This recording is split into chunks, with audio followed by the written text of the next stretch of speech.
आमच्या हक्काचं लेखन व माय मग कुणी नाही केलं भलं व माय अग दिल्लीचं दालन फुलं व माय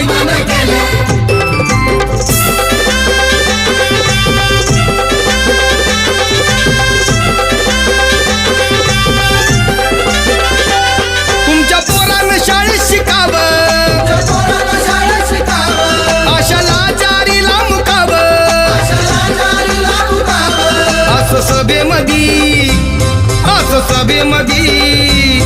असं सभेमधी भाषण व माय मग कुणी नाही